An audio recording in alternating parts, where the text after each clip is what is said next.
Nay, kumain na po kayo. Nagluto po ako ng lugaw. Pasensya na po kayo, Nay, kung yun lang po ang naluto ko ngayong hapunan ha. Umulan po kasi kagabi kaya nabasa po yung mga uling na ginawa ko.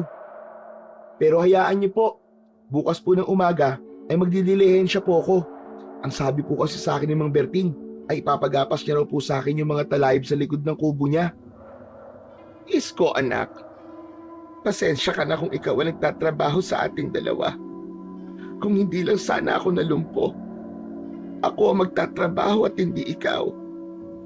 Hindi ka na tuloy nakakapag-aral dahil sa nangyari sa akin. 13 anyos ka pa lamang anak. Dapat ay sinusulit mo ang pagiging bata mo. Ako, ayos lang po sa akin yun, Nay. Wala po kayong dapat na ihingi ng pasensya sa akin. Saka po, simula naman po pagkasanggol, ay kayo na po nag-aalaga sa akin. Oras ko naman po, para ako naman po mag-alaga sa inyo. Napakaswerte ko kasi. Ikaw ang naging anak ko, Isko. Sige po, Inay. Kumain ka na po. Nakangiting pinagmasdan ni Isko ang nanay niyang si Emilia habang kumakain ito. Nawalan ng kakayahan ang nanay niya na makapaglakad sa hindi malamang dahilan.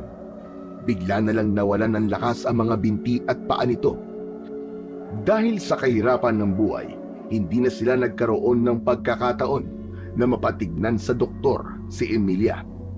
Nang malumpo si Emilia, ay iniwanan na sila ng tatay ni Isko. Bigla na lang itong nawala at ang hinala nila ay dahil yun sa meron itong ibang babae. Simula noon ay huminto na si Isko sa pag-aaral at siya na ang bumuhay sa kanila ng kanyang ina sa pamamagitan ng paggawa ng uling. Kung minsan ay naglilinis din siya ng bakuran ng mga kapitbahay nila at kung ano-ano pang bagay na mapagkakakitaan na marangal. Matapos kumain ni Emilia, ay hinugasan na ni Isko ang pinagkainan nito. Mula sa batalan ay napatingin siya sa kalangitan. Kumunot ang noo niya nang makita niyang kulay pula ang bilog na buwan. Nay, tignan niyo ho. Bakit kulay pula po ang buwan ngayon? Hindi sumagot si Emilia. Nang tingnan ni Isko ang nanay niya, ay napansin niya ang pagkabahala sa mukha nito. Nay, ayos lang po ba kayo? Mabang narinig ko, Isko. Sinabi mo na kulay pula ang buwan ngayon. Opo, Nay. Ang ganda nga po eh. Parang may pulang ilaw na nakapalibot sa buwan, tapos bilog na bilog pa siya. Walang maganda sa bagay na yan, anak. Walang maganda dyan. Ha? Bakit naman po, Inay? Isko, kasabihan na dito sa lugar natin na kapag bula ang buwan ay may paparating na kamalasan. May mangyayaring hindi maganda sa mga susunod na araw. Nay, anong klaseng kamalasan po? Maaaring may sakit na lalaganap o kaya ay marami ang mamamatay. Pero ipagdasal na lang natin, anak, na sana ay walang mangyaring hindi maganda dito sa San Bartolome. Bago tayo matulog, anak, mamaya ay magdasal tayong dalawa. May takot na bumalot kay Isko nang dahil sa sinabi ng kanyang ina na si Emilia. Tahimik niyang pinagmasdan ang kanyang ina habang itinatago ang kaba nito. Naramdaman niya ang bigat ng malamig na simoy ng hangin mula sa labas. Ngunit sinubukan niyang ibaling ang kanyang atensyon sa paghuhugas ng mga pinggan. Kinabukasan, maagang bumangon si Isko at nagpaalam siya sa nanay niyang si Emilia na pupunta siya kay Mang Berting upang gapasin ang matataas na talahib sa likod ng kubo ng matanda. Kilalang albularyo sa lugar nila si Mang Berting. Kahit ubod na yun ng tanda, ay naggagawa pa rin sila nitong tulungan kapag merong may sakit sa kanila. Pagdating niya sa bahay ng matandang albularyo, ay naabutan niya si Mang Berting na nakaupo sa bangkito habang nag-aayos ng mga halamang gamot. Magandang umaga po, Mang Berting. Sisimulan ko na po ang paggapas. Magandang umaga rin sa iyo, Isko. Hala sige, nasa likod ang mga gamit ko. Ikaw na ang bahala. Nagtungo si Isko sa likod ng kubo at nakita niya roon ang karit. Kinuha niya yon at agad niyang inumpisan ang paggapas sa mga talahib. Pagkaraan ng ilang oras ay pinahinto muna ni Mang Berting sa ginagawa niya si Isko at pinalapit siya nito. Ayon sa matanda ay magpahinga muna si Isko at magmeryenda sa loob ng kubo nito. Pagpasok ni Isko ay may nakahain na isang plato ng pansit sa lamesa. Meron din doong soft drinks na nakalagay pa sa bote na merong straw. Magmerienda ka na muna dyan, Isko. Ako nagluto ng pansit na yan. Siguradong masarap yan. Nako, salamat po Mang Berting. Pero itatabi ko na lang po ito. Ipapasalubong ko na lang po kay nanay. Talagang napakabait mong bata. Kainin mo na yan, sige na. Yan ay para sa'yo. Huwag kang mag-alala dahil meron pa namang pansit. Ipagbabalot natin ang nanay mo at dadalhan mo siya. Talaga po? Nako, maraming salamat po talaga. Ikaw rin po, Mang Berting. Napakabait niyo po. Ngumiti si Mang Berting at lumabas ng kubo. Maganang kumain si Isko. Naubos niya ang isang plato ng pansit at isang bote ng soft drinks.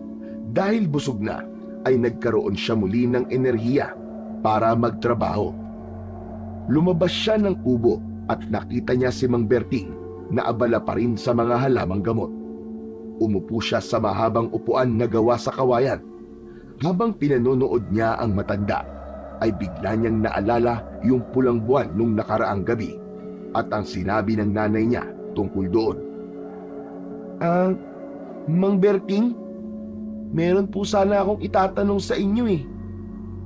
Totoo po ba yung kapag naging pula po ang buwan dito sa San Bartolome ay may kamalasan na mangyayari? Yun po kasi ang sinabi ng nanay sa akin kagabi. Nakita ko kasi na pula po ang buwan. Nakita ko nga rin ang kulay ng buwan kagabi. Totoo ang kasabihan na yon. Kapag pula ang buwan, ibig sabihin, may hindi magandang mangyayari. Matandang kasabihan na yan dito sa lugar natin. At maraming beses nang napatunayan na totoo ang bagay na yan. Hala, kung ganun po, may hindi magandang mangyayari sa mga susunod na araw? Yan ang asahan mo, Isko. Kaya mas mabuti na palagi tayo mag-iingat at samahan na rin natin ng pagdarasal sa ating Panginoon. Walang nakakaalam kung anong uri ng kamalasan ang pwedeng mangyari. Napalunok si Isko. Nakaramdam siya ng kilabot sa mga sinabi ng matanda. Ngunit hindi na siya nagtanong pa. Bumalik na siya sa pagtatrabaho habang naglaro sa kanyang isipan ang mga sinabi ni Mang Berting. Nang matapos si Isko sa kanyang gawain, ay nagpaalam na siya kay Mang Berting. Inabot naman na sa kanya ang bayad ng matanda. Kapag po mataas na po uli ang mga talahib, ako na lang po ulit ang tawagin nyo ah. Oo naman, Isko. Ikaw pa rin ang paggagapasin ko kasi maayos ka magtrabaho. Hala sige, mag-iingat ka sa pag-uwi mo. Sige po, mauna na po ako Mang Berting. Salamat po ulit. Ay oo nga pala. Kunin mo sa loob yung pansit para sa nanay mo. Inilagay ko yun dun sa plastic sa ibabaw ng lamesa. Pumasok si Isko sa loob ng kubo ni Mang Berting at kinuha ang pansit. Palabas na sana siya nang napansin niya ang isang bagay na nakasabit sa dingding ng kubo. Ang tungkod ni Mang Berting. Palagi niyang nakikita na dala yun ni Mang Berting. Hindi niya alam kung bakit tila tinatawag siya ng tungkod na yon. Lumapit siya upang mas makita ng malapitan ang tungkod. Yari yun sa kahoy na mukhang napakatibay. May mga nakaukit doon na mga simbolo na hindi niya alam kung ano ang ibig sabihin. Hahawakan sana ni Isko ang tungkod, ngunit napigilan siya ng sigaw ni Mang Berting. Huwag mong hahawakan yan, Isko! Nagulat si Isko sa biglang pagsigaw ni Mang Berting. Ha? Eh, bakit po, Mang Berting? Hindi mo dapat basta-basta hinahawakan ang mga gamit ko rito, lalo ng tungkod na yan. Ako lang ang maaaring humawak niyan. Nako, pasensya na po kayo, Mang Berting. Sige po, aalis na po ako. Maraming salamat po ulit. Oo nga pala, Isko. Bukas ng umaga ay dalhan mo ko ng uling, kahit kalahating sako. Paubos na kasi ang uling ko. Ah, ganun po ba? Sige po, dadalan ko po kayo bukas, Mang Berting. Salamat po uli. Una na po ako. Pang naglalakad si Isko, ay nagtaka siya kung bakit ayaw ipahawak ni Mang Berting ang tungkod nito sa kanya. Para sa kanya ay wala namang mali kung hawakan niya yon. Hindi niya alam, ngunit parang bigla siyang nagkaroon ng kuryosidad sa tungkod ni Mang Berting. Nang sumunod na araw ay ipinagsako niya si Mang Berting ng uling. Matapos yun ay naglakad na siya patungo sa bahay ng matandang albularyo. Pagdating niya sa tapat ng kubo ni Mang Berting, napansin niyang may kakaibang ingay mula sa loob ng kubo ni Mang Berting. May isang lalaki ang sumisigaw at nagmumura. Hala, ano kaya yun? Lumapit si Isko sa bintana. Sumilip siya at nagulat sa nakita. Isang lalaki ang nagwawala sa loob ng bahay ni Mang Berting. Pilit yung pinipigilan ng dalawang lalaki at isang babae. Habang si Mang Berting naman ay tinatapalan ng mga dahon ang katawan ng lalaking nagwawala. Muntik mabitiwan ni Isko ang sako ng uling nang nakita niya na nilagyan ni Mang Berting ng maliit na hiwa ang tiyan ng lalaki gamit ang isang patalim at pagkatapos ay pinahiran yun ng langis. Matapos yun ay biglang kumalma ang lalaki at nawalan ng malay. Sige na, maaari niyo na siyang iuwi. Dasalan niyo siya. Sa totoo lang, hindi ko alam kung ano ang nangyari sa kanya. Pinagtulungan ng dalawang lalaki na ilabas ng kubo ang walang malay na lalaki. Nang wala na ang mga yun, ay nagtungo si Isko sa tapat ng pinto ng kubo. Oh, Isko, nariyan ka na pala. Dala mo na ba ang mga uling? Ah, opo. Dala ko na po, Mang Berting. O sige, pakilagay na lang dyan sa tabi ng pinto. O siya nga pala, ito ang bayad ko. Pagkakuha ni Isko ng pera, ay hindi pa rin siya umalis. Mang Berting, ano pong nangyari dun sa lalaki? Bakit para po siyang sinasapian? Sa totoo lang, kahit ako ay hindi ko maintindihan ang nangyari sa lalaking yon. Pero alam kong may masamang espiritu na dumapo sa lalaki. Parang sinasapian po ba siya? Hindi ko lang tiyak. Sa tingin ko ay may kinalaman ng pulang buwan sa nangyayari sa lalaking yon. Kaya mag-iingat ka, Isko.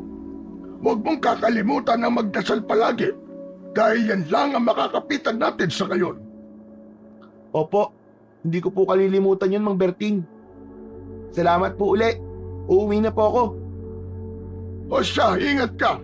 At huwag mong kalilimutan ang sinabi ko. Umalis na si Isko at naglakad pa uwi. Habang nasa daan, hindi mawala sa isipan niya ang nakita kanina. May isang bagay na bumabagabag sa kanya nang dahil sa lalaking ginamot ni Mang Berting. Pero hindi niya matukoy kung ano yon. Kinagabihan, habang naglalakad si Isko patungo sa tindahan para bumili ng bigas, ay may napansin siyang pamilyar na tao sa tabi ng daan. Habang palapit siya sa taong yon, ay natuklasan niya na yun ang lalaking ginamot ni Mang Berting nung umaga. Nakayuko yun at umuusal ng mga salitang hindi niya marinig ng maayos. Kuya? Kuya? Ayos ka lang po ba? Walang tugon mula sa lalaki. Lumapit pa si Isko nang halos isang dipa na lamang ang layo niya. At biglang tumingin ng masama ang lalaki sa kanya. Nanlaki ang mga mata ni Isko nang makita niyang namumula ang mga mata ng lalaki. Naglalaway pa ito. Sa isang iglap, sumugod ang lalaki na parang mabangis na hayop. Humaripas ng takbo si Isko. Panay ang sigaw niya ng saklolo, pero sa kamalas-malasan ay wala siyang nakitang ibang tao sa labas. Hanggang sa nakasalubong niya si Mang Berting na dala ang tungkod nito. Nagtago siya sa likod ng matandang albularyo. Sinigawan ni Mang Berting ang lalaki. Tumigil ka! Huminto ang lalaki, bigla yung nangisay at napahiga sa lupa. Sa harapan mismo ni Isko ay nakita niyang unti-unting nag-anyong aswang ang lalaki. Doon na naglabasan ang mga tao sa kani-kanilang bahay at nakita ang pangyayaring yun.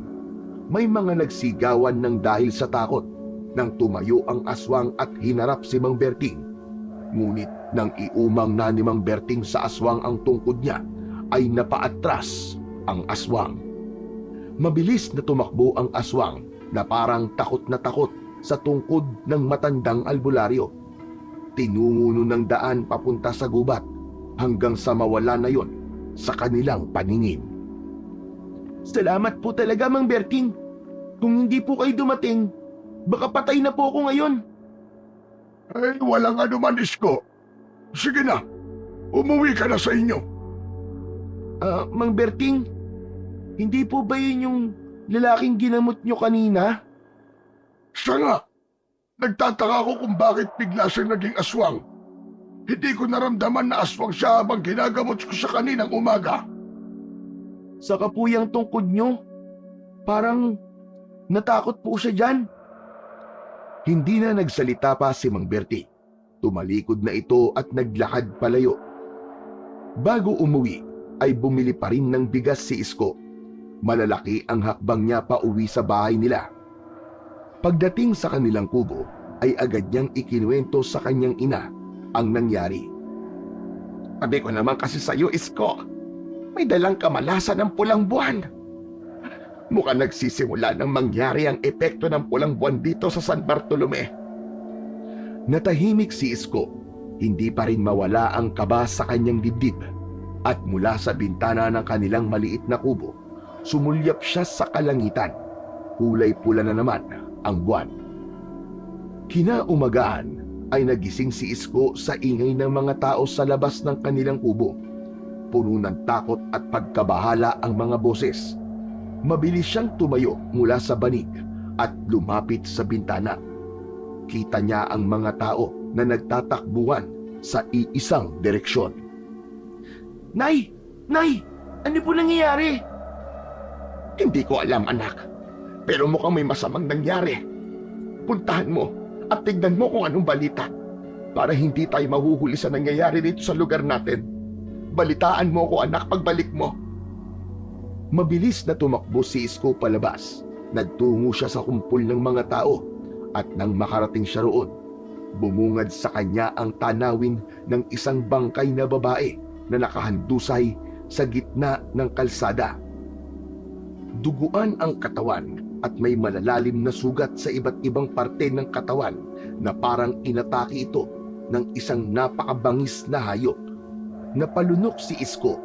Hindi siya makapaniwala sa kanyang nasaksihan.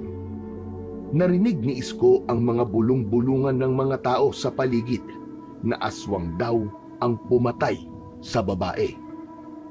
Naramdaman ni Isko ang kilabot na gumapang sa kanyang buong katawan. Sa kumpul ng mga tao ay nakita niya si Mang Berting na nakatitig sa bangkay ng babae. Hindi nagtagal ay naglakad si Mang Berting palayo. Sinundan naman ni Isko ang matanda. Nang tawagin niya si Mang Berting ay huminto yun. Paglapit niya rito ay hindi na siya nagdalawang isip na magtanong sa matandang albularyo. Mang Berting, totoo po kaya yung narinig ko sa mga tao kanina na aswang ang pumatay dun sa babae? Yan din ang hinala ko. Base sa mga sugat ng bangkay, ay mukhang aswang talaga may kagagawan nun. May kinalaman ng pulang buwan sa nangyayaring ito, Isko. Ibig po bang sabihin, Ang pagkakaroon po ng aswang dito sa atin, ang kamalasang dala ng pulang buwan? Yan lamang ang dala ng pulang buwan, Isko.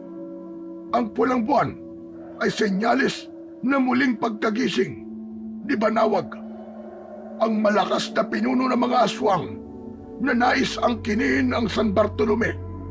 Pero hindi siya nagtagumpay. Ang kanyang kapangyarihan ay manghawa ng kanyang pagiging aswang sa mga tao. Sa ganoong paraan ay mas lalo siyang lumalakas, lalo na kapag nakakapatay ang mga taong nahawaan niya ng pagiging aswang. Banawag? Ngayon ko lang po narinig ang pangalan na yan. Kwentong bayan lang po ba yan? Totoo ang kwentong sinabi ko sa iyo, Isko. Ang mga sinaunang tao dito sa San Bartolome ang makapagpapatunay sa lahat ng sinabi ko sa iyo. Minsan ko nang nakalaban si Banawag noong kabataan ko, Isko. Hindi ko siya napaslang. Malakas siya. Natapos na ang pagpapahinga niya. Kaya muli na naman siyang nanggugulo. Napalunok si Isko. Hindi niya akalaing may ganoong karanasan si Mang Berting. Paano niyo po nilabanan siya noon? Ginamit ko ang makapangyarihang tungkod na ibinigay sa akin ng isang kaibigan kong engkanto. Ang tungkod na yon ay may taglay na kakaibang lakas laban sa mga tulad ni Banawag. Yung tungkod po na nakikita ko po sa loob ng bahay niyo, yun po bang tinutukoy niyo? Oo, tama ka. Yun nga mismo. Yun ang tumulong sa akin noon. Pero hindi sapat ang kapangyarihan noon ng tungkod para tuluyang talunin si Banawag. Nasugatan ko siya ng gusto, pero hindi naging sapat yun para tuluyang ko siyang mapatay. Kung ganun po, sa oras na umatake rito si Banawag, ay gagamitin niyo ang tungkod, Mang Berting. Oo, tama ka. Pero hindi ko alam kung kaya ko pang gamitin ang tungkod sa kanya. Kagaya ng dati. Matanda na ako, Isko. Mahina na ang katawan ko. Maraming taon na lumipas mula nang huli kong ginamit yun. At ngayon, iba na ang sitwasyon. Sa tingin ko ay mas malakas na si Banawag ngayon at mas mapanganib. Sa totoo lang, hindi ko alam kung bakit ko sinasabi sa iyo ang lahat ng ito, Isko. Bigla ko lang naramdaman na kailangan mong malaman ang tungkol kay Banawag. Nagka-interes si Isko sa mahiwagang tungkod ni Mang Berting. Kung yun ang susi para labanan ng mga aswang, maaaring yun din ang makakatulong para maprotektahan ang mga tao sa baryo. Ngunit naramdaman niya kay Mang Berting ang alinlangan. Nagpatuloy ang pagkawala ng mga tao sa San Bartolome. Kung hindi matatagpuan na patay tuwing umaga, ay nagiging aswang naman ang mga yon. Isang gabi, nagising si Isko dahil sa sigawan ng mga tao. Hindi na nagdalawang isip pa si Isko na bumangon at lumabas ng kanilang kubo upang makipag-usyoso. Agad siyang tumakbo patungo sa pinagmumulan ng sigawan. Nakarating si Isko sa plaza at doon ay nakita niya ang tatlong lalaki na nagwawala. Umaatake ang mga yon sa mga tao.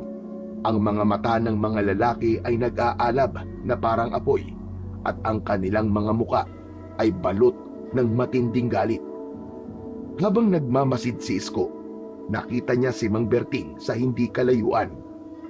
Palapit ang matanda sa tatlong lalaki. Nagulat si Isko nang inatake ni Mang Berting ang mga lalaking nagwawala gamit ang tungkod nito.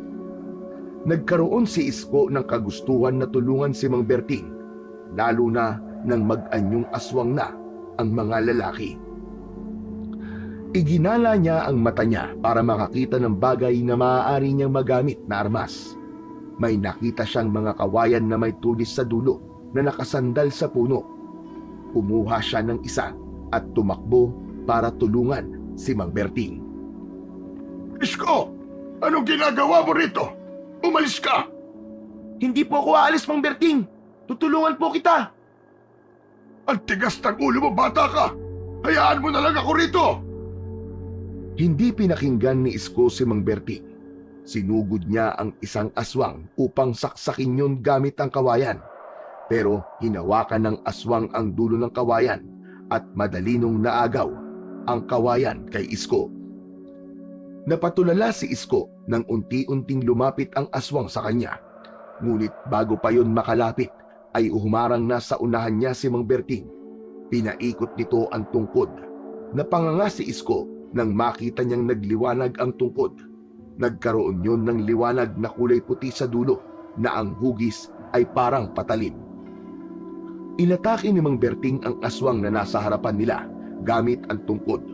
Humiwa sa balat ng aswang ang liwanag na nagmumula sa tungkod ng matandang albularyo.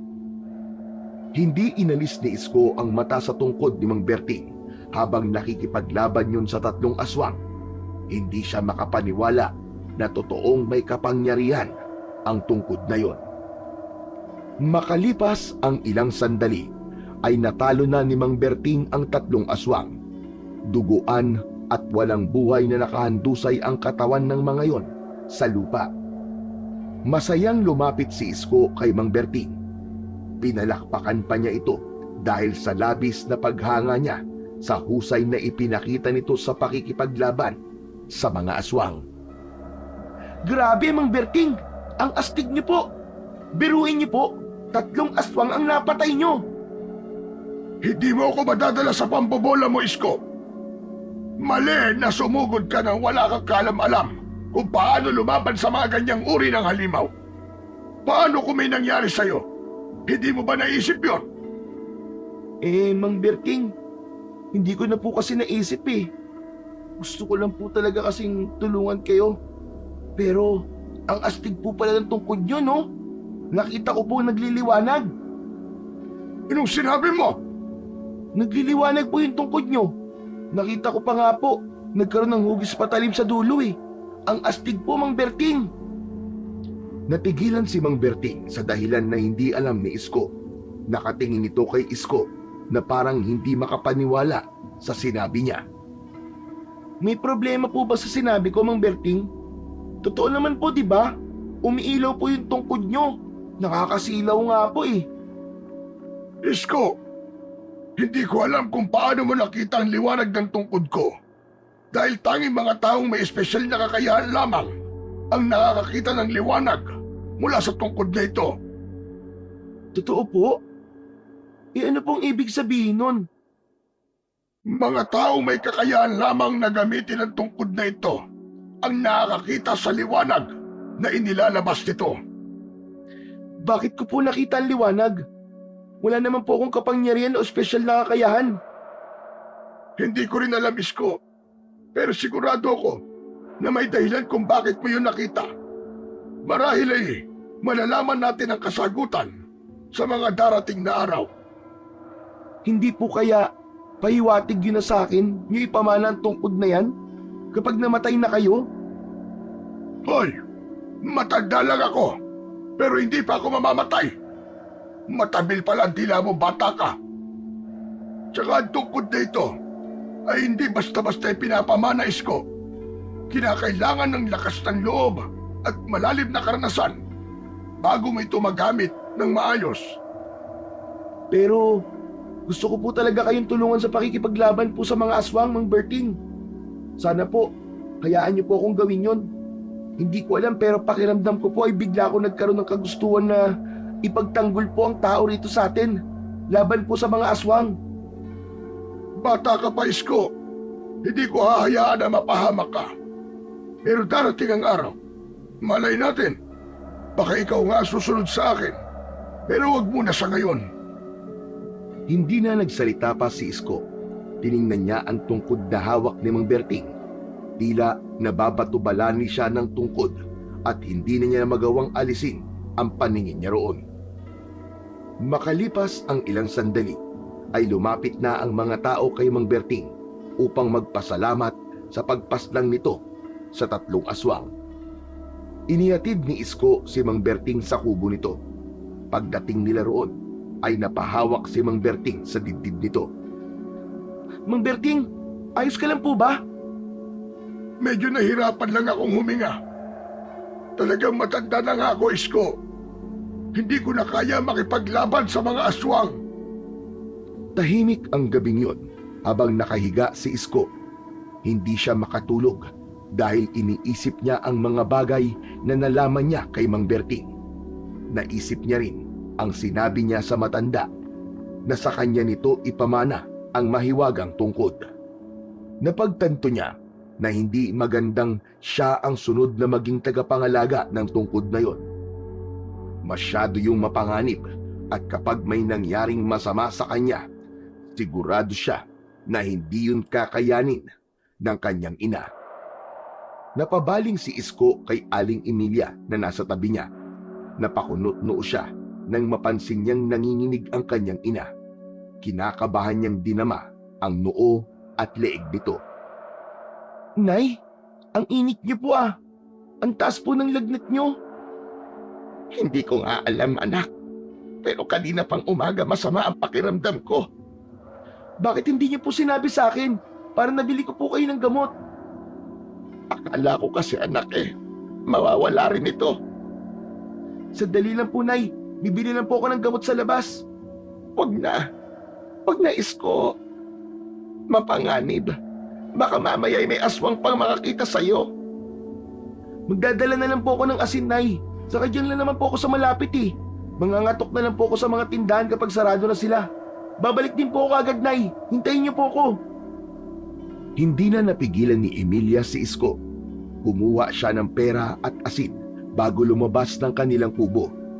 Bagamat may kaba sa dibdib niya, ay pilit niyang nilakasan ang kanyang loob.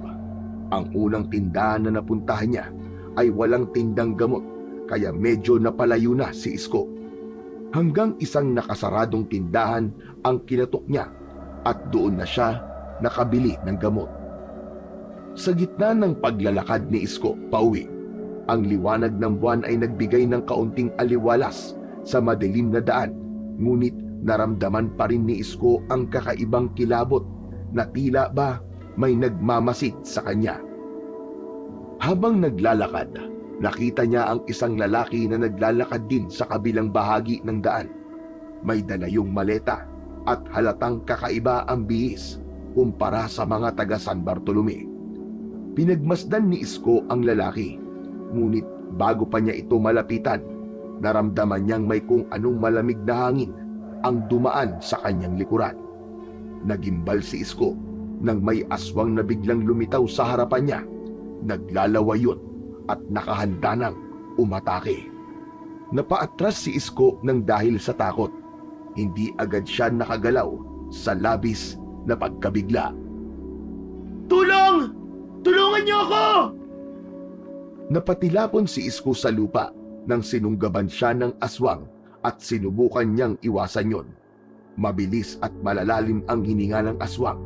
Nagtangka itong kagatin si Isko. Ngunit bago pa man ito makalapit muli, ay inatake naman ito ng lalaking may dalang maleta. Isang patalim ang isinaksak ng lalaki sa balikat ng aswang na naging dahilan upang umatras ang aswang at mabilis na tumakbo palayo. Napaupo si Isko sa lupa. Habol niya ang kanyang hininga habang nakatingin sa direksyon ng aswang na tumakas. Agad siyang nilapitan ng lalaking may dalang maleta. Bata, ayos ka lang ba? Nasaktan ka ba, bata? Hindi naman po, kuya. Maraming salamat po. Kung di niyo po ako tinulungan, baka patay na po ako ngayon. Salamat po talaga, kuya. Wala yun. Hindi naman kita pwedeng pabayaan eh. Tinulungan siya ng lalaki na tumayo. Nagpakilala ito sa kanya sa pangalan na Aris. Sinabi rin ni Isko rito ang pangalan niya. Naging magaan ang loob niya kay Aris kahit yun ang unang beses pa lamang na nakilala niya ito. Dayo ka lang ba rito, Kuya Aris? Ngayon lang kita nakita rito eh. Oo, galing ako sa syudad. Narito ako para hanapin ang tatay ko. Sabi ng nanay ko ay nandito raw siya matatagpuan. Bakit ka pala naglalakad ng ganitong oras, kuya?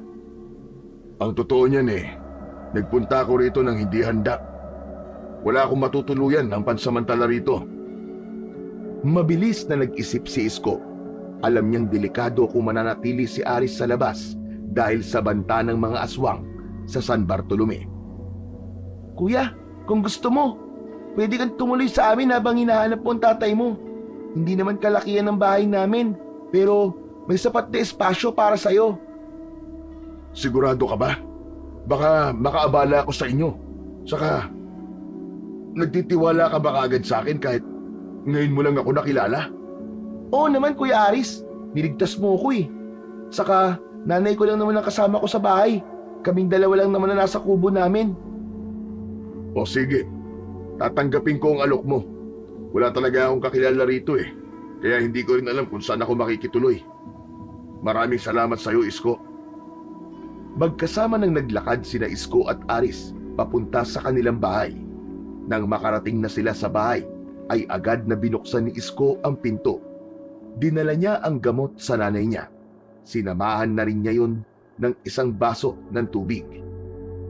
Nay, huwag ka pong magugulat ha. Kasi muntik na po ako mapatay ng aswang kanina sa labas. Ano anak? Seryoso ka ba? Nasaktan ka ba? At paano ka nakaligtas? Hindi naman po ako nasaktan, Nay, dahil may nagligtas po sa akin. Abay sino? Si Mang Berting ba anak? Hindi po si Mang Berting, Nay. Si Kuya Aris po. Kuya Aris? Ba, sinong Kuya Aris? Umalis sandali si Isko sa maliit nilang kwarto. Pagbalik niya roon, ay kasama na niya si Aris. Magandang gabi po. Ako po si Aris. Ako naman si Emilia. At maraming salamat sa pagliligtas mo sa aking anak. Hindi ko alam ang mangyayari sa akin kung pati siya ay mawawala na rin. Nay, nandito po si Kuya Aris kasi hinahanap niya po ang tatay niya. Wala po kasi siyang matutuluyan na pansamantala. Kaya naisip ko po na baka pwedeng dito muna natin siya patirahin. Ay ganun ba? Walang problema sa akin yon, Aris. Kaya lang ayos lang ba sa'yo na ganito kaliit ang bahay namin? Wala pong problema sa akin yun, Aling Emilia. Ang mahalaga po sa akin ay meron akong matutuluyan. Maraming salamat po sa kabutihan niyo sa akin. Malaking tulong po ito para sa akin. Ay, walang anuman yon, Aris. Isko, ipaglatag mo na ng banig si Aris sa sala. Ilabas mo rin yung kumot at unan para makapagpahinga na siya. Habang inaayos ni Isko ang higaan ni Aris, ay binalikan niya ang mga nangyari kanina. Hindi niya maiwasang magtanong sa sarili kung ano pa ang mga susunod na mangyayari sa kanilang baryo. Mabilis na naging magaan ang loob ni Isko kay Aris matapos ang unang gabi nilang magkasama sa bahay. Hindi lang dahil iniligtas siya ni Aris mula sa aswang, kundi dahil mabait at masayahin ang binata. Madalas silang mag-usap tuwing hapon. Nagkwekwentuhan sila tungkol sa buhay nila. Si Aris na nanggaling sa syudad ay nagbahagi ng mga karanasan nito sa buhay sa syudad. Habang si Isko naman ay nagkwento tungkol sa tahimik at simple nilang buhay sa San Bartolome. Kuya Aris, may sasabihin ako sa'yo. Dapat mag-ingat ka rito sa lugar namin ha. Lalo na kapag gabi na. Bakit? Dahil ba sa aswang na umatake sa'yo noong nakaraan? Oo kuya, tama ka. Pero hindi lang yun. May mga tao rito na nagiging aswang dahil sa isang malakas na aswang na ang pangalan ay Banawag. Sabi ni Mang Berting, siya ang nagkakalat ng sumpa dito. Kaya dapat iwasan mong lumabas kapag gabi na. Mahirap na Kuya Aris. Baka pag uwi mo sa inyo ay aswang ka na rin. Sige Isko, tatandaan ko yan. Hindi ako lalabas kapag gabi na. Pangako. Kumusta na pala ang paghahanap mo sa tatay mo, kuya? Ayun, para ako naghahanap ng isang piraso ng karayom sa dayami. Maliit lang ito San Bartolome, pero nahihirapan akong hanapin siya. Mahahanap mo rin siya, kuya. Parehas pala tayo, no? Yung tatay ko kasi, hindi na rin namin kasama eh. Wala ba siya? Ibig sabihin patay na? Hindi kuya. Iniwanan niya kami nung nalumpo si nanay. Ayaw niya kasing alagaan si nanay eh. Kaya ngayon, ako muna nagtatrabaho para mabuhay kami ng nanay ko. Grabe, ang bata mo para sa kanyang responsibilidad. Pero huwag ka mag-alala, Isko. May magagandang mangyayari sa mga batang kagaya mo. Magtiwala ka lang. Sa gitna ng pag-uusap nila Isko at Aris ay dumating si Mang Berting. Seryoso ang mukha ng matandang albularyo. Oh, Mang Berting! Kumusta po? Kuya Aris, siya pala si Mang Berting. Mahusay siyang albularyo. Mang Berting, si Kuya Aris po. Galing po siya ng syudad at hinahanap po dito sa San Bartolome ang tatay niya. Pansamantala po siya nakatira dito sa amin. Ikinagagala ko po kayo makilala, Mang Berting. Ngumiti si Aris at inilahad ang kamay, ngunit tiningnan lamang yun ni Mang Berting. Tila napahiyang ibinaba ni Aris ang kamay nito. Isko, kailangan kitang makausap. Pwede ka ba ngayon? Pwede naman po. Tungkol po ba saan? Gusto ko ay tayong dalawa lang ang mag-usap. Doon tayo sa kubo ko mag-usap. Sige po, Mang Berting. Naramdaman ni Isko ang kaseryosohan ni Mang Berting, kaya nahinuha niya na importante ang kanilang pag-uusapan. Nagpaalam siya kay Aris na iiwanan muna niya ito ng sandali. Babalik agad ako, Kuya Aris ha. Kapag hinanap ako ni nanay, pakisabi na lang sa kanya. Nasa bahay ako ni Mang Berting. Sige Isko. Ako nang bahala rito. Mag-iingat kayo. Nauna nang maglakad si Mang Berting palayo sa bahay nila Isko. Agad na sumunod si Isko sa matandang albularyo. Wala itong imik habang naglalakad silang dalawa. Nang makarating sila sa bahay ni Mang Berting, ay pumasok sila roon. Isinarado ni Mang Berting ang pinto at mga bintana. Umupo sila sa sahig na kawayan. Matiim na nakatingin si Mang Berting kay Isko na nagdulot ng kaunting kaba para kay Isko. Mang Berting, ano po bang pag-uusapan natin?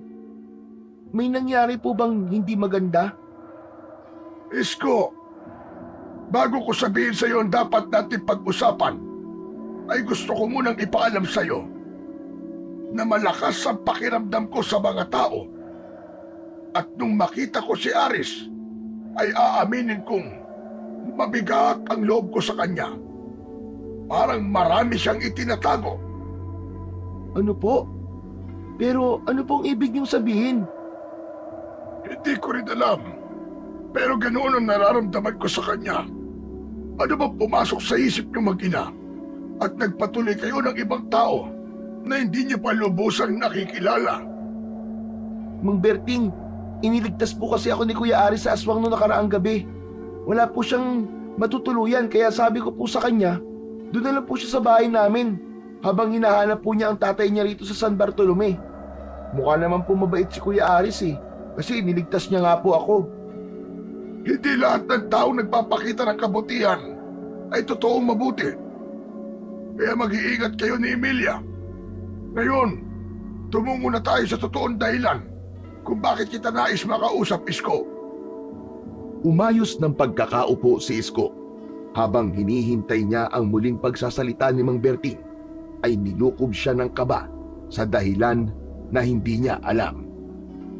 Siguro naman ay alam mo nang si Banawag ang dahilan ng kaguluhan dito sa San Bartolome. Nagsisimula na siyang gawing aswang ang mga tao rito para lumakas siya.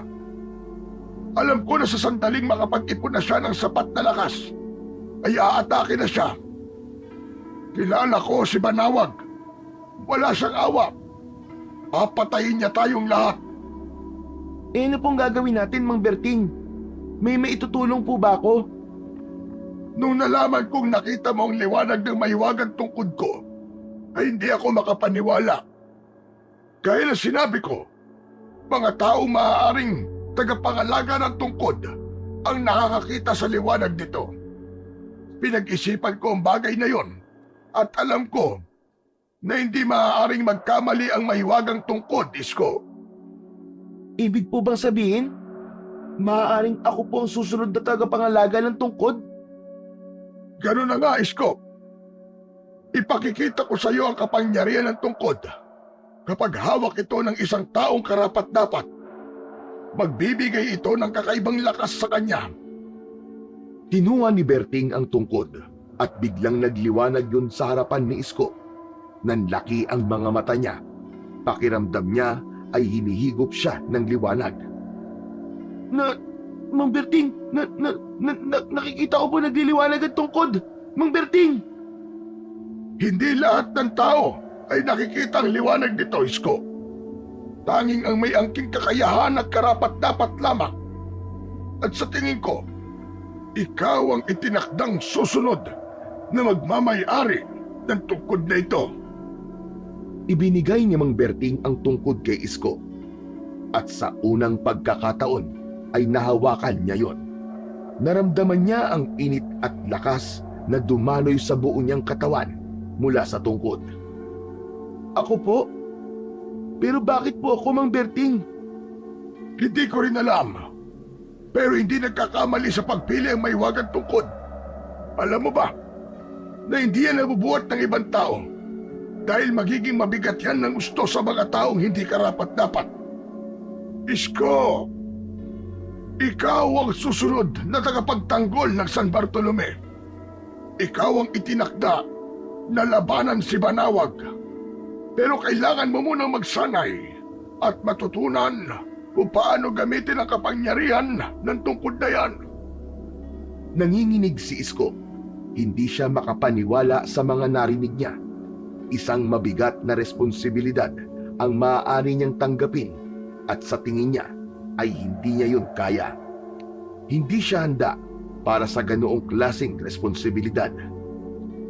Pero, Mang Berting, hindi ko po alam kung kaya ko. Paano po kung mapahamak ako? Paano kung mamatay ako? Paano na po si nanay? Ayoko pong maiwan siyang mag-isa. Alam kong mabigat ang lahat ng ito para sa iyo, Isko. Hindi kita pinipilit. Pero pag-isipan mo ng mabuti.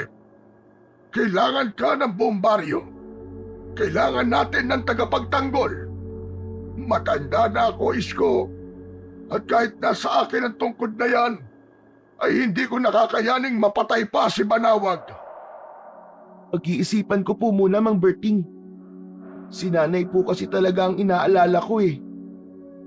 Huwag kang magmadali sa pag-iisip mo, Isko.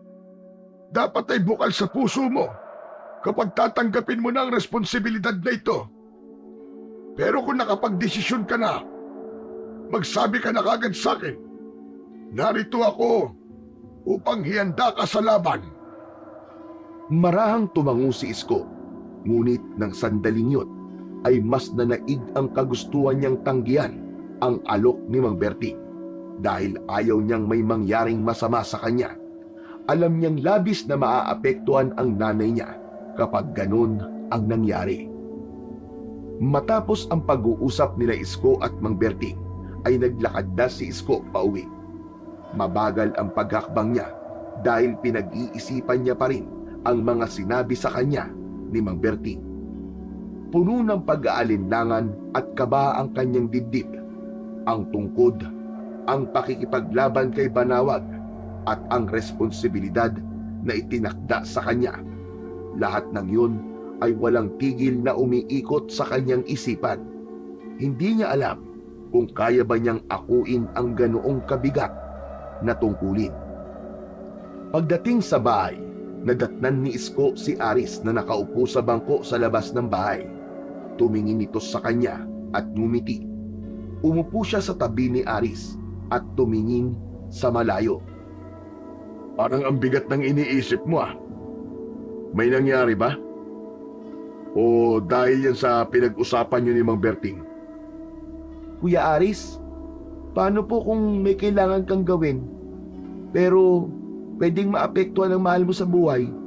Gagawin mo pa rin ba? Grabe. Ang lalim naman yan, Isko. Pero para sagutin ko ang tanong mo, depende sa kung anong dapat kong gawin. Kung para sa kapakanan ng mas nakararami, gagawin ko. Teka, yan ba ang pinag-usapan niyo ni Mang Berting? Baka kailangan mo na makakausap o payo. Pwede akong makinig sa'yo. Tiningnan ni Isko si Aris. Alam niya na hindi niya dapat sabihin sa kahit na sino ang napag-usapan nila ni Mang Berting, kahit pa sa sarili niyang ina. Ngunit sa pagkakataon na yon ay napagtanto niya na masyado pa siyang bata para sa ganoong pagdidesisyon. Alam niya na kailangan niya ng opinyon at payo ng mas nakatatanda sa kanya. Napabuntong hininga si Isko at nang sandaling yon ay ibinigay niya kay Aris ang 100% ng tiwala niya. Kuya, kasi itong mga sasabihin ko sa iyo ngayon, sana huwag mong sasabihin na kahit na kanino, lalo na sa nanay ko. Mangako ka muna, kuya. O sige. Nangangako ko, Isko.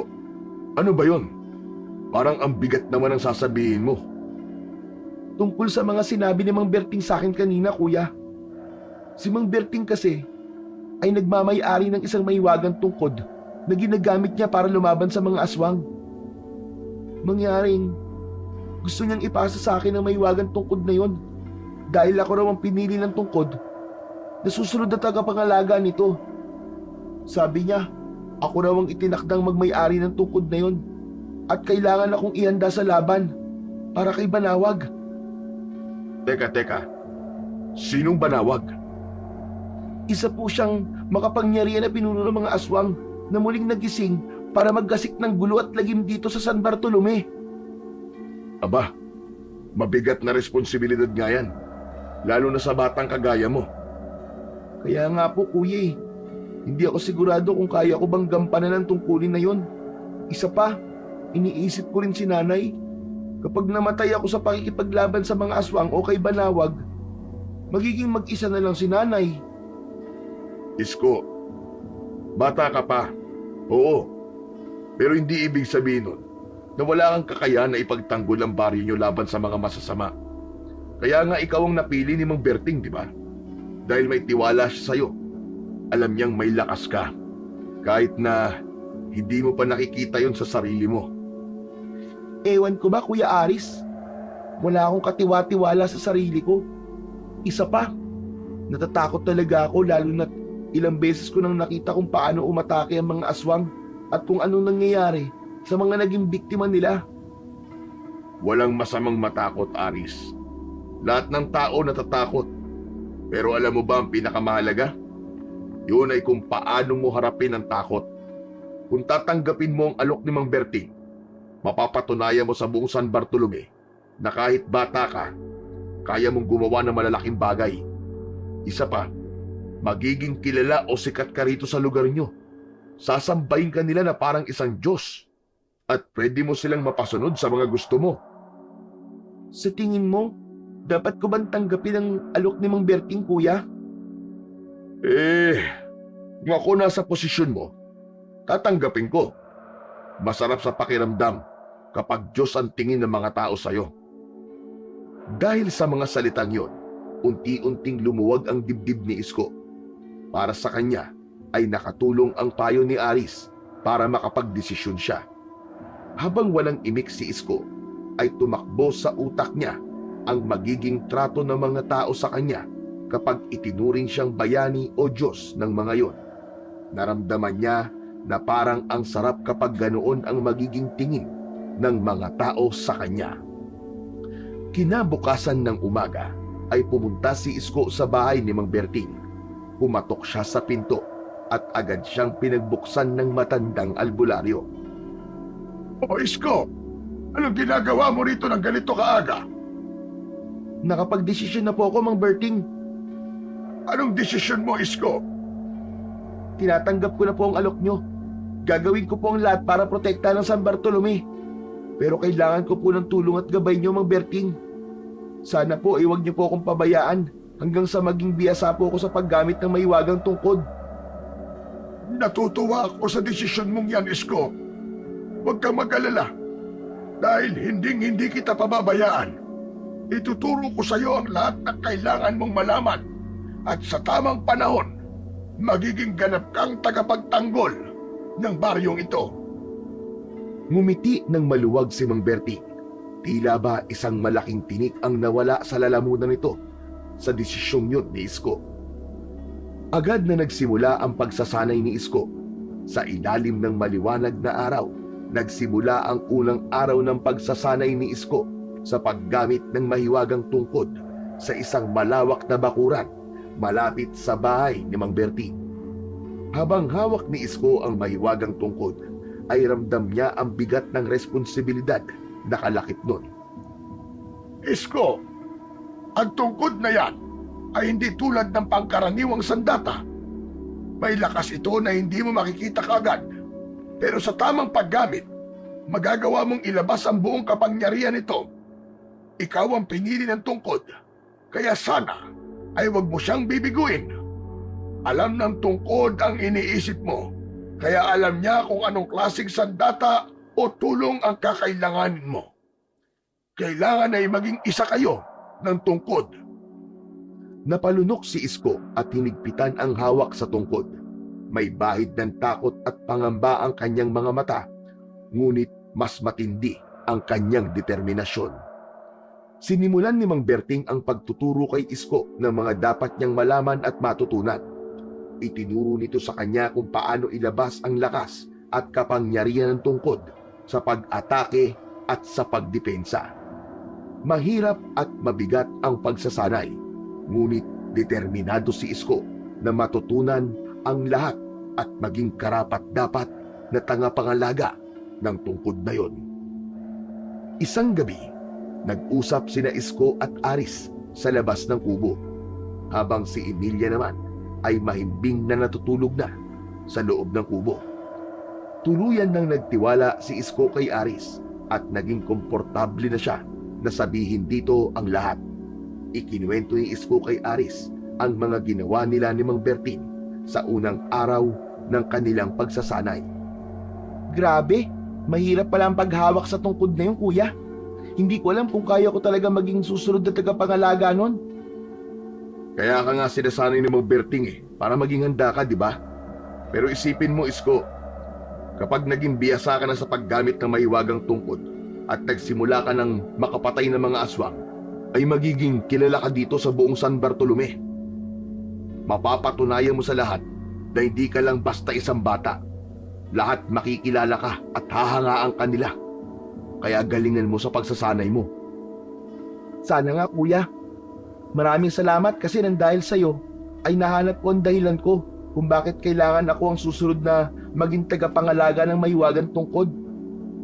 Hindi na ako makapaghintay na makilala ako rito sa buong San Bartolome. Alam mo ba, Isko? Hindi lang dito sa buong San Bartolome ka pwedeng makilala, kundi sa ibang lugar din. Naniniwala ako na kaya mo yan, Isko. Mapapasayo rin ang mahiwagang tungkod pagdating ng tamang panahon. Napangiti si Isko sa sinabi ni Aris.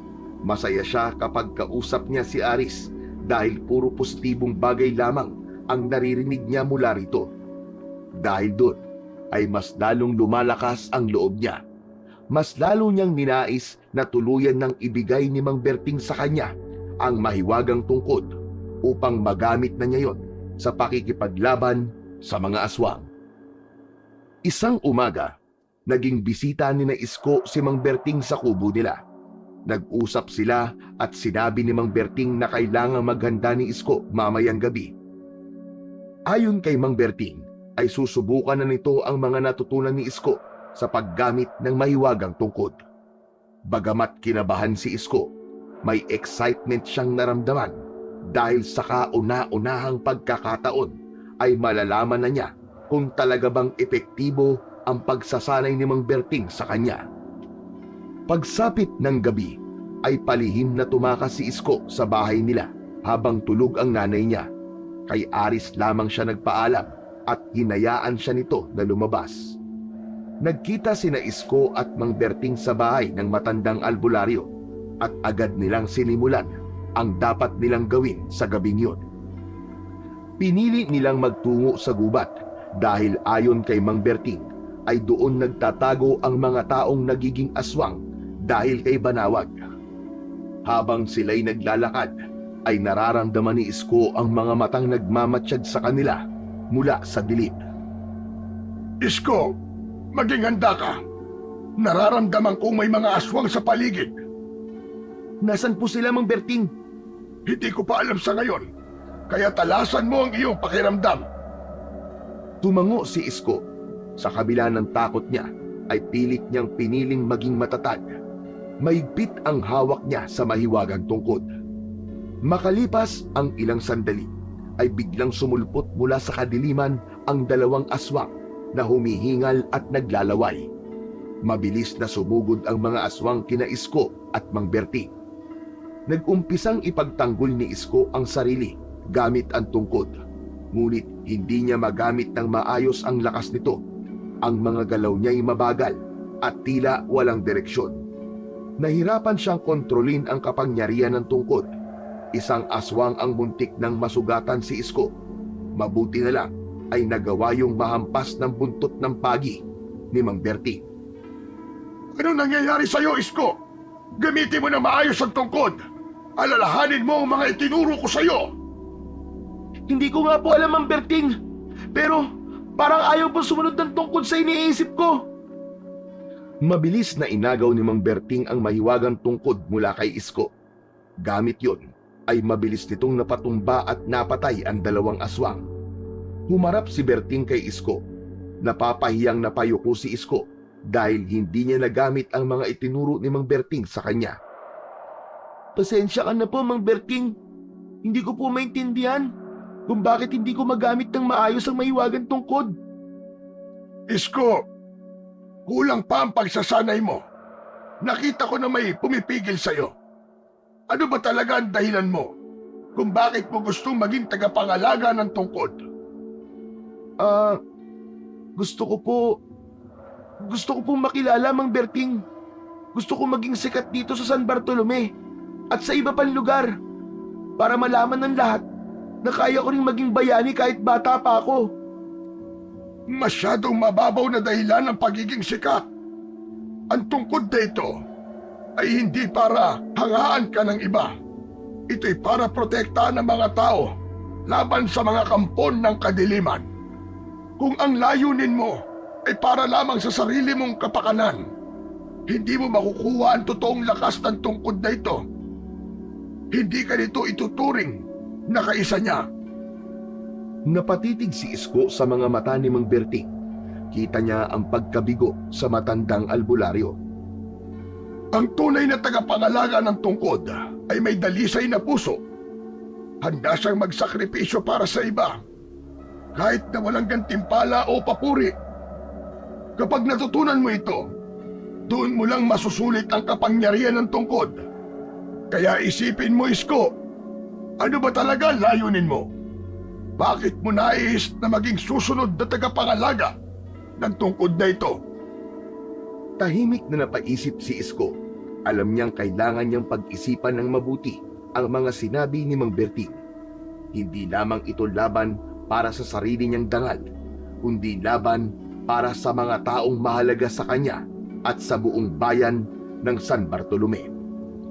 Sa paglipas ng mga araw at mga gabi, ay mas lalong tumindi ang kaguluhan.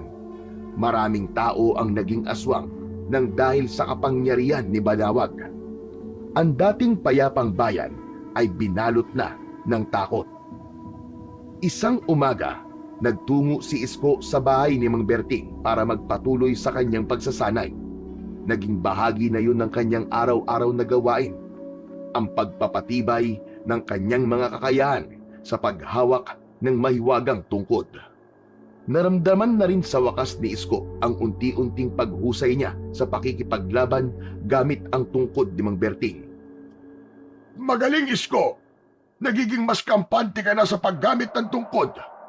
Pero tandaan mo, hindi pa tayo tapos. Mahaba pa ang daan na tatahakin natin.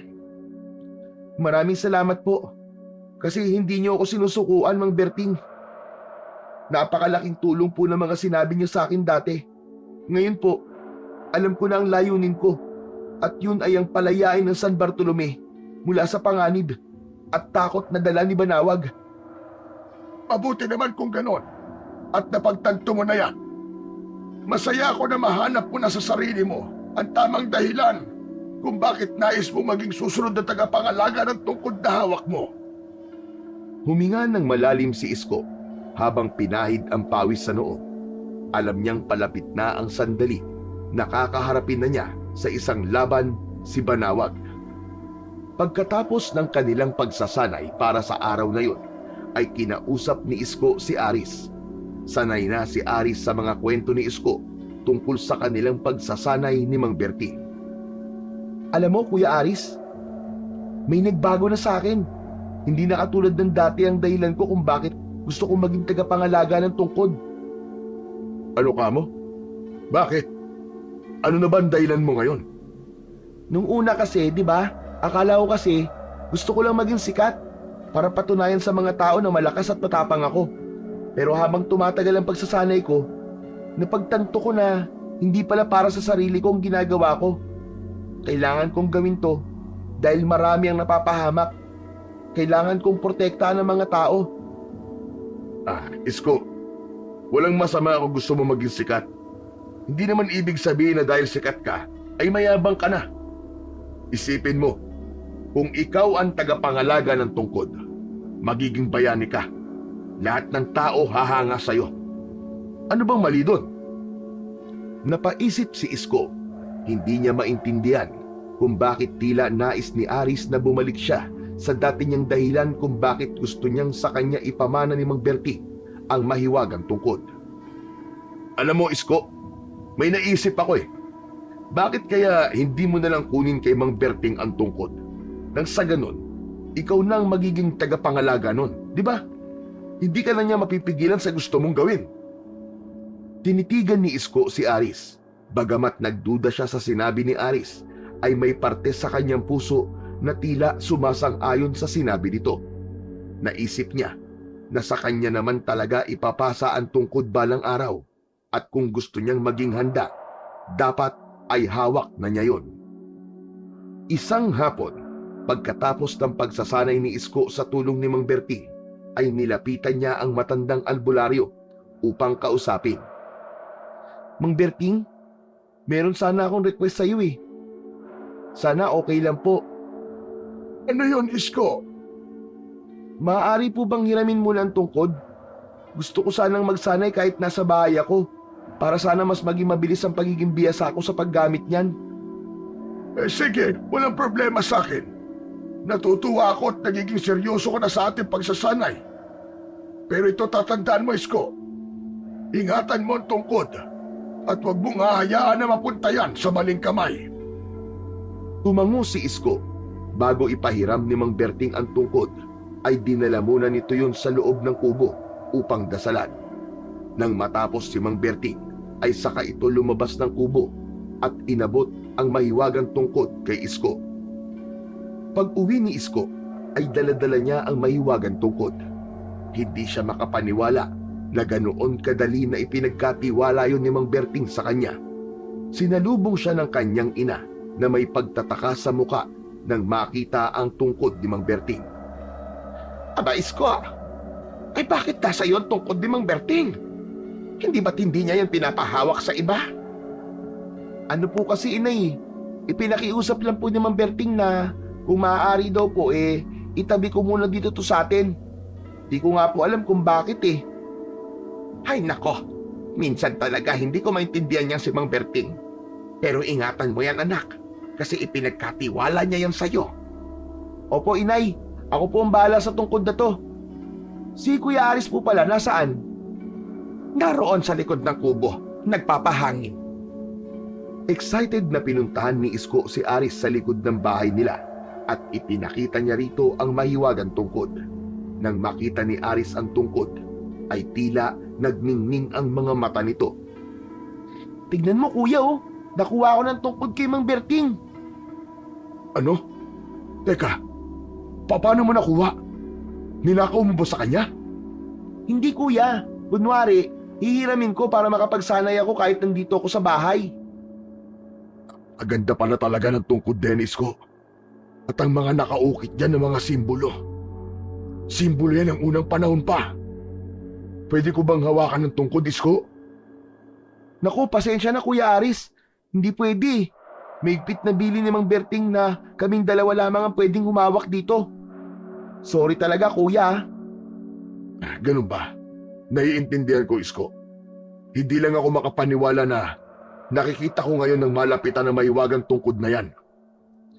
Napangiti si Isko at hindi niya pinansin ang kakaibang reaksyon ni Aris nang makita nito ang mahiwagang tungkod. Kinagabihan, bago matulog si Isko, ay iniligay niya sa likod ng pinto ang tungkod. Tiwala siya na hindi yun mawawala o makukuha ng iba dahil alam niya na walang ibang makakabuhat ng tungkod kundi tanging silang dalawa lamang ni Mang Berting. Maagang nagising si Isko kinaumagahan. Lumabas siya ng kwarto at nakita niya na nakaupo sa sahig ang nanay niya habang naghihimay ng dahon ng malunggay. Naglakad siya papunta sa pinto upang kunin ang mahiwagang tungkod, pero nanlamig siya nang malaman na wala na sa likod ng pinto ang tungkod. Nay! Nay! Yung tungkod po sa likod ng pinto, kinuha niyo po ba? Sa tingin mo sa kondisyon kung to ay maaabot ko ba ang tungkod na yon? Diyos ko, kang bata ka. Alam mo naman na hanggang sa paggapang lamang ang kaya kong gawin, anak. Pero, hindi po ako pwede magkamali, Nay. Dito ko talaga inilagay yung tungkod ni Mang Berting bago ako natulog kagabi. Yung tungkod pala ni Mang Berting ang tinutukoy mo, ganun ba? Opo, Nay, yun nga po. Wala naman po tayong ibang tungkod kundi yun lamang eh. Nakita ko kanina na kinuha ni Aris yon tapos lumabas siya. Tinawag ko nga pero hindi ako pinansin. Siguro hindi ako narinig. Sigurado po ba kayo, Nay? Si Kuya Aris ang kumuha sa tungkod? Oo nga, anak. Dala-dala niya yon nang lumabas siya. Parang papunta siya sa bahay ni na Kapitan. Nay, kailangan ko pong hanapin si Kuya Aris. Hindi niya dapat kinuha ang tungkod na yon. Agad na tumakbo si Isko palabas ng bahay. Tumakbo siya ng walang humpay.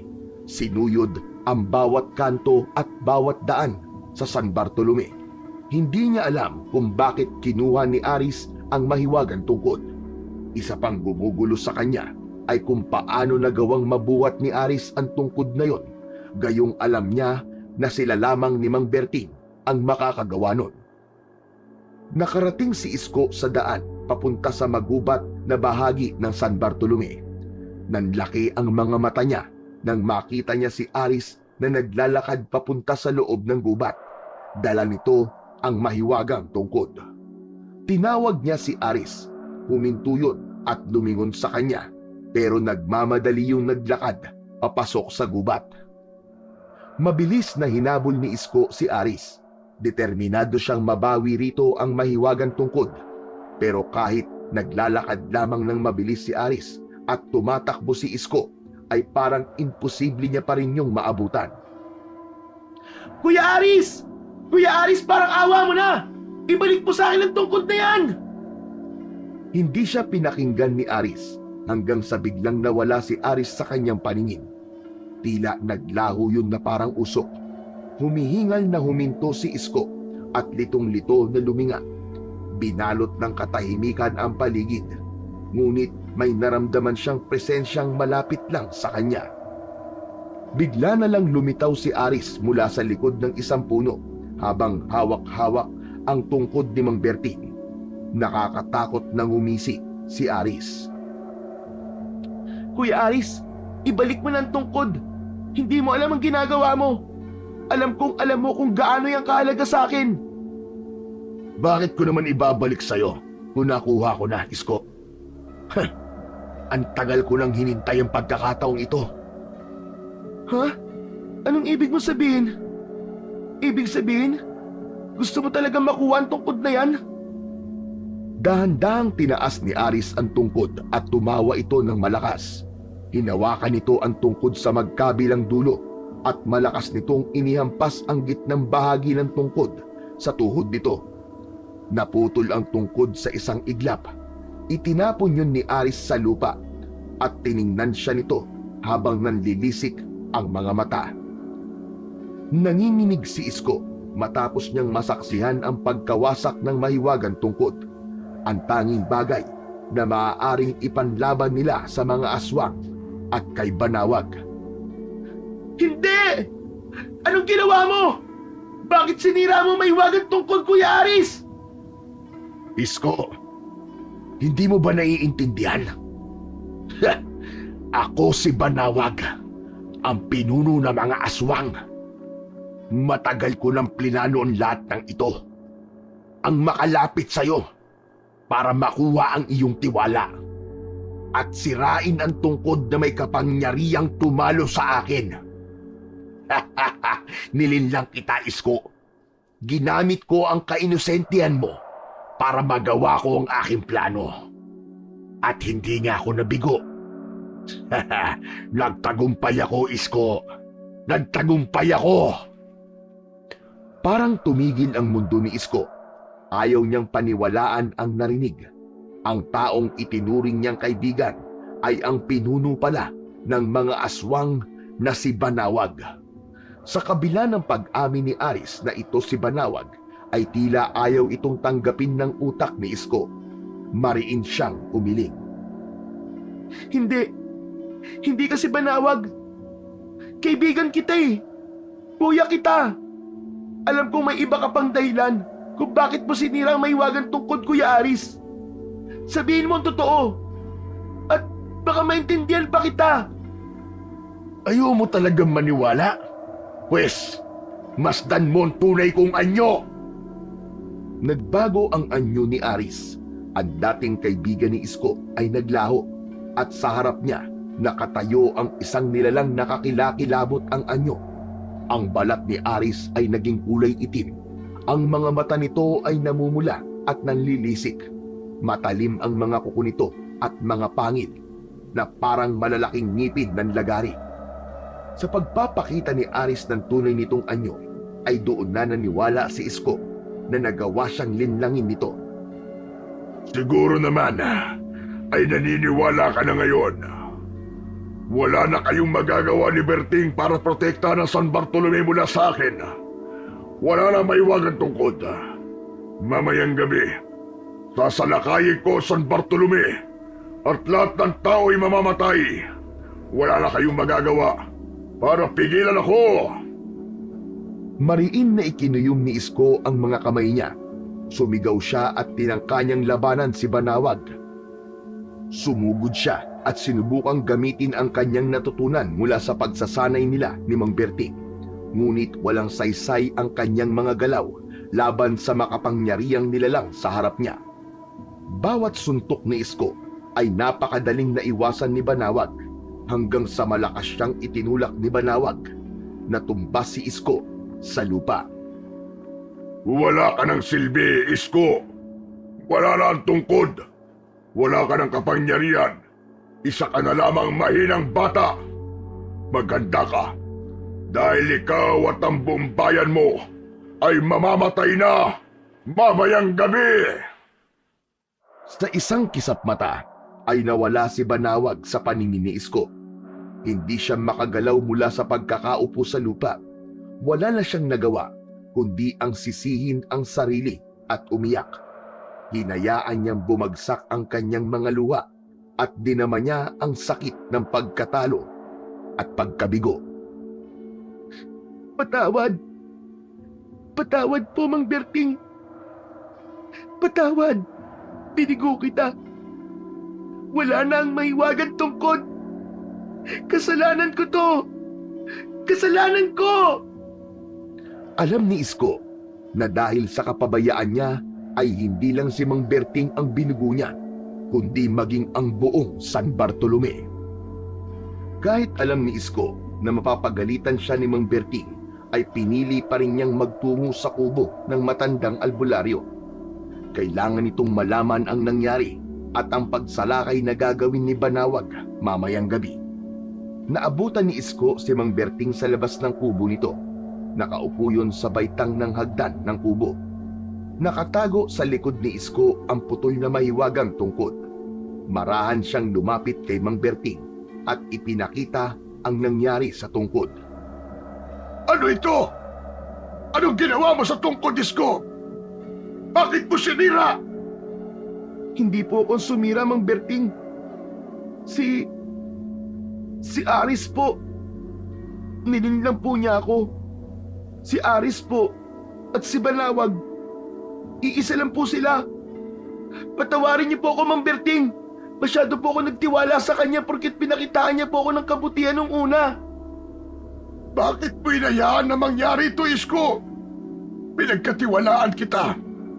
Kaya pala mabigat ang loob ko kay Aris mula pa noon. Siya pala si Banawag.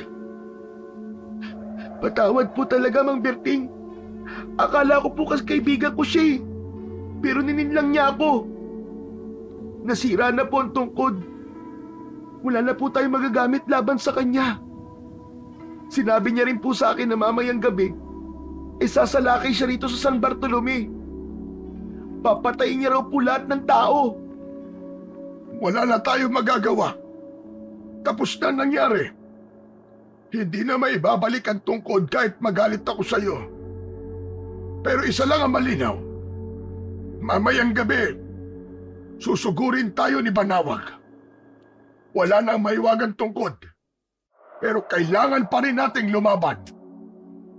Hayaan niyo po akong bumawi, Mang Berting. Sasama po ako sa laban kahit wala na maiwagang tungkod. Gagawin ko po ang lahat para protektahan ang bayan natin. Nagkatinginan sila ng matagal. Tumango si Mang Berting, ngunit bakas sa mukha nito ang takot. Alam ni Isko na malaki ang posibilidad na mapahamak siya dahil wala na siyang mabisang armas laban kay Banawag.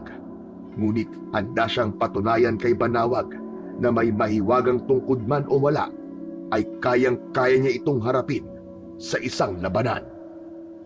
Pagsapit ng gabi ay nagkagulo ang mga tao sa San Bartolome sa pagsalakay ng mga aswang sa pangunguna ni Banawag. Nagkatinginan sina Isko at Mang Berting nang marinig nila ang sigawan ng mga tao. Alam nila na nagsimula na ang pagsalakay ng mga aswang. Naunang lumabas ng kubo si Mang Berting at si Isko dala ang isang buntot ng pagi. Nagtaka si Isko nang makita niya na walang dala na kahit na ano si Mang Berting nang tumabi yun sa kanya. Ayon kay Mang Berting ay ito na ang bahala kung paano ito makikipaglaban. Naglakad na ang dalawa papunta sa kaguluhan. Nangilabot si Isko nang makita niya ang napakaraming tao na inaatake ng mga pangkaraniwang aswang. Napahinto sila nang makita nila si Banawag na naglalakad palapit sa kanila. Huminto ang pinuno ng mga aswang at ngumisi. Kumusta ka na, Berting? Masaya ako na nagkita tayo muli. Hindi ko alam kung saan kayo kumukuha ng lakas ng loob para harapin ako ngayon. Wala nang tungkod dahil sa kapabayaan ng alaga mo, Berting. Lalabanan pa rin kita kahit wala nang maiwagang tungkod. Hindi ako papayag na patayin mo ang mga tao rito. Susugod na sana si Isko kay Banawag nang hawakan siya ni Mang Berting sa balikat. Nagtaka siya nang kunin nito sa kanya ang buntot ng pagi at mas lalong nagulat si Isko nang mula sa likod ni Mang Berting ay inilabas nito ang mahiwagang tungkod. Buong buo yun at walang bakas na nasira yun. Inabot yun ni Mang Berting kay Isko. Maging si Banawag ay hindi makapaniwala sa nasaksiyan. Ngayon na ang oras para patunayan mo na ikaw talaga ang karapat-dapat na sumunod na tagapangalaga ng mahiwagang tungkod na ito, Isko. Paano pong nabuli ang tungkod, Mang Berting? Dahil hindi naman talaga yan nasira. Ang ipinahiram ko sa iyo at winasak ni Banawag ay isang replika lamang. Alam kong hindi tayo pwede magtiwala basta-basta. Kaya gumawa ako ng kopya ng tungkod. Hindi niya nasira ang totoong tungkod. Ang hawak mo ngayon, ang siyang tunay, Isko. Isa pa, kahit sino ay hindi kayang sirain ang mahiwagang tungkod na yan. At ngayon, ito na ang pagkakataon mong gamitin yan. Laban kay Banawag. Nanginig ang mga kamay ni Isko habang hawak ang mahiwagang tungkod. Ako na ang bahala sa mga pangkaraniwang aswang. Kaya mo na si Banawag, Isko. Huwag kang magpatalo sa takot mo. Malaki ang tiwala ko sa iyo. Mabilis na kumilos si Mang Berting. Gamit ang buntot ng pagi ay inatake nito ang mga alagad ni Banawag. Marahang tumingin si Isko kay Banawag at nang humigpit ang kapit niya sa tungkod, naglabas yun ng liwanag na nagdulot ng kakaibang lakas at tapang sa kanya. Nilinlang ako ni Berting, pero kahit may tungkod ka, Isko, wala ka pa rin kalaban-laban sa akin. Isa ka lamang batang musmos. Sumugod si Banawag at nagsimula ang matinding labanan sa pagitan nila. Ginamit ni Isko ang lahat ng natutunan niya sa pagsasanay. Inisip niya na iisa lamang sila ng mahiwagang tungkod. Ngunit hindi rin nagpatalo si Banawag. Nagpakita ito ng lakas at bilis na higit pa sa inaasahan ni Isko. Sa bawat pag-atake ni Banawag ay hindi nagsasawang tumayo muli si Isko. Walang ibang nasa isip niya kundi ang wakasan ang kasamaan ni Banawag. Marahas na sinugod ni Banawag si Isko. Mabilis ang bawat galaw nito, pero may kapangyarihan ng tungkod na nagbigay kay Isko para makita niya ang bawat kilos ni Banawag. Para yung slow motion. Nang makalapit si Banawag sa kanya, ay malakas niyang inihampas ang tungkod sa kaliwang pisngi nito. Tumilapon si Banawag at sumadsad sa lupa. Mabilis na bumangon si Banawag at muling umatake. Hindi nagawang iwasan ni Isko ang pagkalmot ni Banawag sa dibdib niya. Napangiwi siya nang maramdaman ang hapdi sa sugat niya na yon. Hindi ko maintindihan kung bakit ikaw ang pinili ni Berting. Isa ka lang bata. Ang dapat sa'yo ay nakikipaglaro. Bakit? Bakit hindi mo ba kayang tanggapin na isang bata lamang ang tatapos sa kasamaan mo, Banawag? Masyado kang mayabang, Isko. Tingnan natin kung madadala mo sa hukay ang kayabangan mo. Maya-maya pa ay lumapit ang inihingal na si Mang Berting kay Isko. Nakita niya na halos maubos na ang mga alagad na aswang ni Banawag. Ang ibang kalalakihan sa lugar nila ay nilabanan na rin ang natitira pang mga aswang. Nagpatuloy ang laban. Magkasabay na umatake sina Mang Berting at Isko kay Banawag.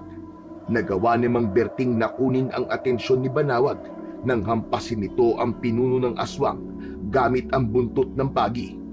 Nagkaroon si Isko ng pagkakataon upang mag-concentrate at palabasin ang tunay na lakas at kapangyarihan nila ng mahiwagang tungkod. Naging mas matindi ang liwanag ng tungkod na yon. Noon lamang yon nakita ni Isko na ganoon kaliwanag. Malakas na sumigaw si Isko at patakbo siyang sumugod kay Banawag. Nanlaki ang mga mata ni Banawag. Hindi na nito nagawang umiwas ng malakas na iniyampas ni Isko ang nagliliwanag na tungkod sa ulo ng pinuno ng mga aswang. Sumabog ang liwanag sa buong paligid at kasunod nun ay ang pagkapira-piraso ng parte ng katawan ni Banawag. Hindi makapaniwala ang mga tao sa nasaksiyan ng mga yun. Tuwang-tuwa ang lahat dahil nang mapatay ni Isko si Banawag ay isa-isang tumumba ang mga alagad nito at nawalan ng hininga. Mang Berting! Nagawa natin! Nagtagumpay tayo laban kay Banawag! At nagawa mong palabasin ang buong kapangyarihan ng tungkod, Isko. Pinabati kita! Tapos na po ang misyon ko, Mang Berting. Ibinabalik ko na po sa inyo mahiwagang tungkod. Maingat ni inabot ni Isko ang tungkod kay Mang Berting na agad naman nitong tinanggap. Isko, pinatunayan mo ngayong gabi na ikaw ang nararapat na maging tagapangalaga ng tungkod na ito. Sa buong buhay ko, hindi ko nakita ang ganyang tapang at dedikasyon sa ibang tao. Kaya ngayon, Isko, ipinagkakatiwala ko na sa iyo ang mahiwagang tungkod. Sa gitna ng mga tao, maingat na inabot ni Mang Berting ang mahiwagang tungkod kay Isko. Walang alinlangan na tinanggap muli ni Isko ang mahiwagang tungkod. Hinawakan niya yon ng may kasamang paggalang at respeto. Hindi ko po sasayangin ang pagtitiwala niyo sa akin, Mang Berting. Poprotektahan ko pong San Bartolome, gaya ng ginawa niyo noon. Hindi ko hahayaan na may sumira sa kapayapaan ng lugar natin. Ngumiti si Mang Berting at ginulo ang buhok ni Isko. Bumalik sa pagsasaya ang mga tao. Binuhat ng mga ito si Isko na para bang isa siyang bayani na iniligtas ang buhay ng lahat. Matapos ang laban na yon, bumalik na sa normal ang buhay sa San Bartolome. Naging tahimik muli ang bayan. Ngunit hindi kailanman kinalimutan ng mga tao ang gabing iniligtas sila ni Isko at ni Mang Berting. Si Isko bilang bagong tagapangalaga ng mahiwagang tungkod ay naging simbolo ng tapang at pagsasakripisyo para sa bayan. Naging gabay siya ng mga kabataan sa kanilang lugar. At ang mahiwagang tungkod na dating nagdala ng kapangyarihan kay Mang Berting ay tuluyan ng napunta sa pangangalaga ni Isko. Para kay Isko, ang mahiwagang tungkod ay isang paalala na ang tunay na kapangyarihan ay nasa tapang ng puso at hindi sa lakas ng sandata.